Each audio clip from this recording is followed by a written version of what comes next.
Kremlin में Putin की आपात बैठक, तीनों सेना के कमांडर्स के साथ बैठक। आज यूक्रेन के स्मोलेंस्क शहर पर कब्जे के बाद आगे की रणनीति पर चर्चा।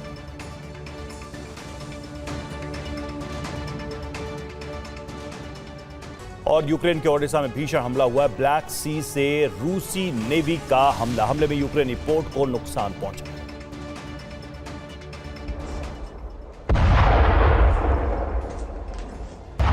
और काला सागर में एक बार फिर यूक्रेन ने रूस को बड़ा झटका दिया है। कुछ दिन पहले ही यूक्रेन ने रूसी शैडो फ्लीट के 2 टैंकर्स को निशाना बनाया था। बुधवार को फिर ऐसा ही हमला किया गया और एक टैंकर में धमाका हो गया। रूसी शैडो फ्लीट का टैंकर अपना ट्रांसपॉन्डर बंद करके सीक्रेट तरीके से रूस की तरफ जा रहा था, लेकिन माना जा रहा है कि यूरोप की इंटेलिजेंस ने यूक्रेन को खबर दी और फिर हमले की प्लानिंग तैयार की।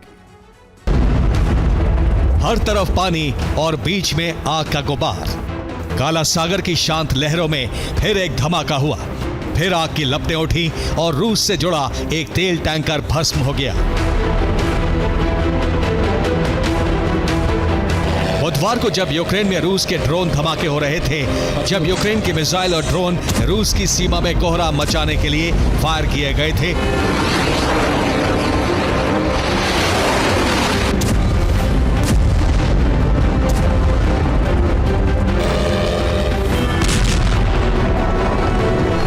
उसी वक्त एक सीक्रेट ऑपरेशन का भी प्लान तैयार हो रहा था।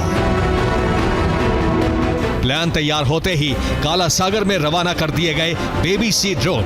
कैमरे से हमले की लाइव तस्वीरें देखी जा रही थी। सी ड्रोन एक टैंकर के करीब पहुंच रहे थे और कुछ देर बाद टैंकर और ड्रोन की टक्कर से जोरदार धमाका हुआ। काला सागर में मौजूद टैंकर की सुरक्षा के लिए कोई खास इंतजाम नहीं थे। बस इसकी मूवमेंट को छिपाने के लिए टैंकर का ट्रांसपॉन्डर बंद कर दिया गया था, लेकिन यूक्रेन की नजरों से टैंकर बच ना सका।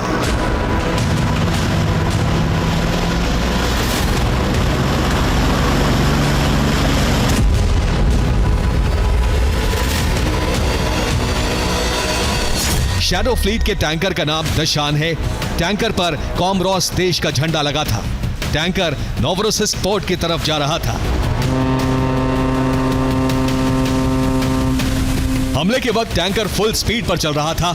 यूक्रेन का दावा है कि टैंकर रूस की शैडो फ्लीट का हिस्सा था, इसलिए यह रूसी बंदरगाह से तेल लेने जा रहा था।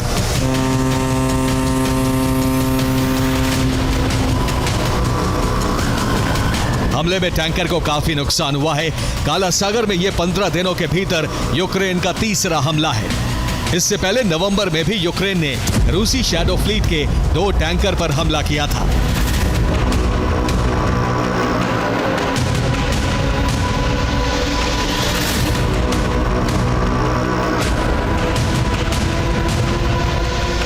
यूक्रेन ने रूसी शैडो फ्लीट के टैंकरों पर हमले किए। इन हमलों का टारगेट काइरोस और विराट टैंकर बने। दोनों जहाजों पर सी बेबी ड्रोन से हमले किए गए। इन दोनों जहाजों पर गैम्बिया का झंडा लगा हुआ था। हमले से दोनों जहाजों को भीषण नुकसान हुआ और एक जहाज डूब गया। हालांकि दोनों जहाजों के कर्मचारी सुरक्षित हैं। ये दोनों जहाज उस वक्त हमले का शिकार हुए जब तुर्की के करीब बॉस्फोरस स्ट्रेट में थे।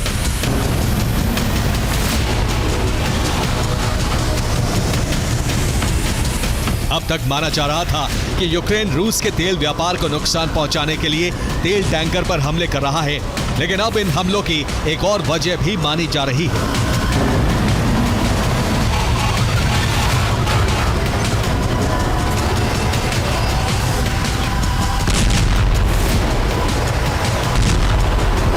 एक रिपोर्ट में दावा है कि अब यूरोप भी रूस की शैडो फ्लीट पर हमले करवा रहा है।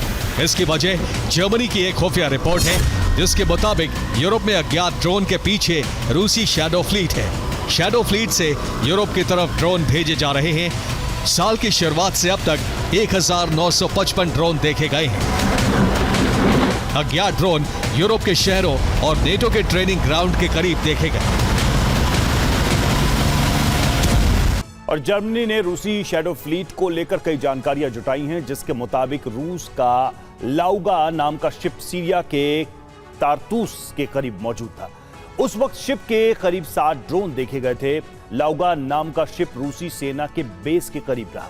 बाद में यह रूस के सेंट पीटर्सबर्ग की तरफ लौट गया। इसी तरह HAV स्नैपर और HAV डॉल्फिन नाम के 2 जहाज को भी लेकर जर्मनी को शक है, क्योंकि ये दोनों शिप पहले नॉर्वे के थे। लेकिन सवाल यह है कि दोनों शिप सर्विसिंग के लिए कैलिनिनग्राद में क्यों गए थे? कैलिनिनग्राद में रूसी सेना मौजूद है। इन 2 जहाज के मूवमेंट के दौरान कई ड्रोन्स देखे गए। जर्मनी में अज्ञात ड्रोन से दहशत मची थी।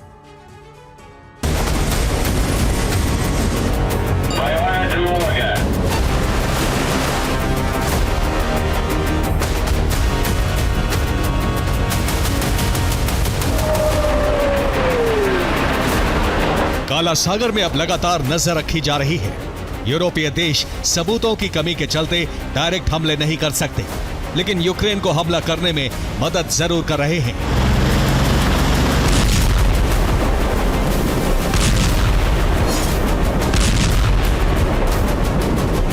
यूरोप शैडो फ्लीट पर नजर रख रहा है।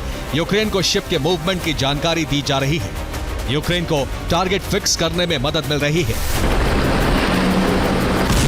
यूरोपीय इंटेलिजेंस एजेंसियों का मानना है कि ये रूस से जुड़े जहाज ही यूरोप में जासूसी के लिए ड्रोन भेज रहे हैं।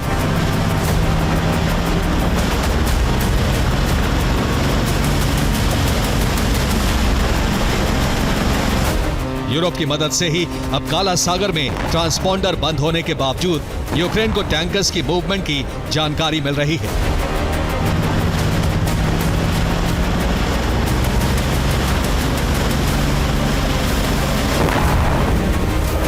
काला सागर के किनारे फ्लैमिंगो मिसाइल यूनिट की तैनाती की गई है।